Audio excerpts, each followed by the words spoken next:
मैं मोहम्मद लतीफ़ एडवोकेट जजी कचहरी शाहजहाँपुर।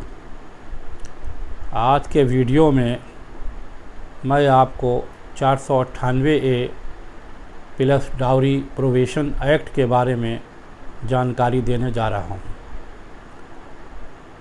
पहले मैं आपको बता दूं कि 498A क्या है। 498A क्रिवल्टी है। इसमें जो वाइफ के साथ क्रिवल्टी होती है ससुराल वाले लोगों से द्वारा, ये 498A में आती है। अब ये कैसी होती है? ये मानसिक भी होती है और शारीरिक भी होती है। जैसे उस पर कोई नाजायज़ दबाव बनाना या कोई उससे चीज़ों की डिमांड करना या पैसे की डिमांड करना या और किसी तरह की कीमती सामान मांगना, ये सब जो है 498A IPC में आता है। अब ये 498A के साथ और भी धाराएं होती हैं। 3/4 डाउरी एक्ट होता है। और भी धाराएं हो सकती हैं, जैसे कि तहरीर आती है उसी हिसाब से धाराएं लगती हैं उसमें। अब 498A की शुरुआत कैसे होती है?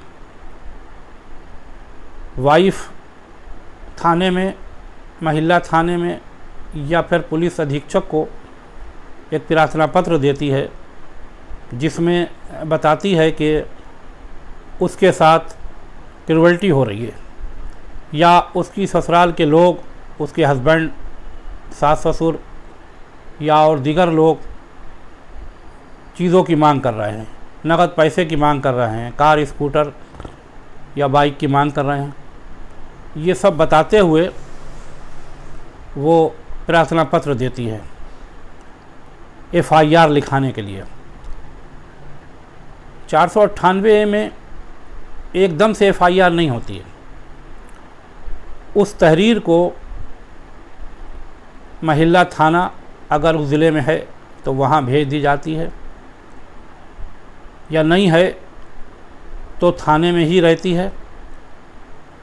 लड़के वाले को यानी हस्बैंड साइड के लोगों को पुलिस एक नोटिस भेजती है, उनको थाने में बुलाती है उनकी बात सुनने के लिए, गिरफ़्तार करने के लिए नहीं, उनकी बात सुनने के लिए कि जो इल्ज़ामात वाइफ ने लगाए हैं उनकी जांच के लिए उनकी भी बात सुनती है। और वहाँ पर जब वो आते हैं तो वो पुलिस के सामने जो भी वहाँ पर एजेंसी जांच कर रही है उसके सामने अपनी बात वो भी रखते हैं। दोनों लोग अपनी बात रखते हैं। तो 498 के केस में पुलिस का ये प्रयास होता है, ये कोशिश होती है कि यहीं इसी स्तर पर समझौता हो जाए और परिवार चलता रहे। ये बहुत प्रयास होता है। लेकिन दोनों पार्टियों में से अगर एक पार्टी भी कोई इसके लिए राज़ी नहीं होती है तो पुलिस को अगर ये लगता है कि समझौता नहीं हो पाएगा तो फिर मजबूरन उस तहरीर पे संबंधित थाना FIR लिख लेता है, फर्स्ट इन्फॉर्मेशन रिपोर्ट लिख लेता है। अब फर्स्ट इन्फॉर्मेशन रिपोर्ट लिखने के बाद वो अदालत में भेजी जाती है। अब अदालत में भी एक ऐसा परामर्श केंद्र है, ज़्यादातर अदालतों में, जिला अदालतों में बने हुए हैं, कि वहाँ पर भी एक लड़के को यानी हस्बैंड को, उसके घर के लोगों को नोटिस भेजा जाता है कि वो आ जाएं और अपनी बात कहें। वहाँ पर वो आते हैं, अपनी बात कहते हैं। वहाँ भी उस परिवार केंद्र में भी ये कोशिश की जाती है कि समझौता दोनों में हो जाए। अगर समझौता नहीं होता है तो फिर उसको फिर वापस थाने भेज दिया जाता है जांच के लिए। अब उस FIR की जांच शुरू होती है। जो गवाह तहरीर में लिखाए हैं उनका बयान पुलिस लेती है और लड़की का बयान, जो वाइफ है उसका बयान लेती है। जांच के दौरान और भी लोगों का वो बयान ले सकती है। अगर कोई इंजरी उसकी आई है तो उसका मेडिकल भी कराया जाता है। इस तरह जांच प्रक्रिया चलती है। जांच पूरी होती है, उसके बाद ये एक चार्जशीट बनाती है, उस चार्जशीट को अदालत भेजती है। इस दौरान जब जांच चलती होती है तो हस्बैंड के भी अधिकार हैं कि वो एंटीसिपेटरी बेल ले सकता है, या वो उसके ख़िलाफ़ अगर उसे ये लगता है कि कोई झूठे इल्ज़ामात, झूठे एलिगेशन लगाए गए हैं, तो वो उसके लिए 340 CRPC का प्रार्थना पत्र भी अदालत में दे सकता है। या कोई झूठी और बात है या कोई झूठा दस्तावेज़ दिया गया है। इसके अलावा जब अदालत में चार्जशीट पहुंच जाती है तो अदालत में मुल्ज़िमानों को बुलाया जाता है, मुल्ज़िमानों को तलब किया जाता है, सम्मन जाता है। मुल्ज़िमान आते हैं और अपनी बात कहते हैं, फिर चार्ज बनता है।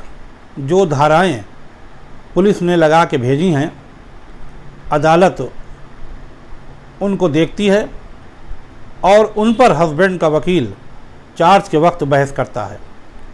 वो अदालत को बताता है कि जो धाराएं लगी हैं ये गलत हैं, ऐसा सबूत कोई नहीं है, तो अदालत उनको तरमीम भी कर सकती है। अदालत की नज़र में जो अपराध बनता है और उस अपराध की जो धाराएं बनती हैं उसमें अदालत चार्ज बनाती है। अब आदमी को ये लगता है, हस्बैंड को, कि वो गिरफ़्तार कर लिया जाएगा, तो आपको बता दें कि इस दौरान उसकी गिरफ़्तारी नहीं हो सकती।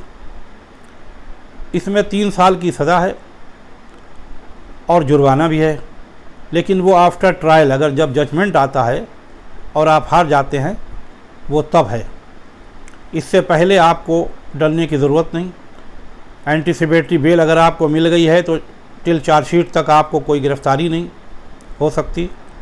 या आप FIR को क्वैश कराना चाहते हैं, यानी ख़त्म कराना चाहते हैं, रद्द कराना चाहते हैं, तो आप माननीय उच्च न्यायालय, हाई कोर्ट भी जा सकते हैं और वहाँ अपनी बात रख सकते हैं। और अगर हाई कोर्ट ने ये पाया कि आपके ख़िलाफ़ FIR झूठी लगती है और जो इल्ज़ामात लगाए गए हैं उसका कोई सबूत प्रोसिक्यूशन साइड यानी वाइफ की साइड से कोई ठोस सबूत नहीं दिया गया है, तो वो FIR भी रद्द कर सकती है अदालत। उसके बाद चार्जशीट के बाद जो ट्रायल होगा, और ट्रायल कैसे होता है, ट्रायल का मतलब मुकदमा कैसे चलता है आगे, प्रोसिक्यूशन के गवाह कैसे पेश होते हैं, वो हम अगली वीडियो में आपको बताएंगे कि आगे और क्या करना है आपको, आपका बचाव क्या है। वीडियो आपको अगर अच्छी लगी हो तो सब्सक्राइब करें, लाइक करें और अपने दोस्तों को भी शेयर करें ताकि आने वाली अगली वीडियो आपको पहले मिल सके। शुक्रिया।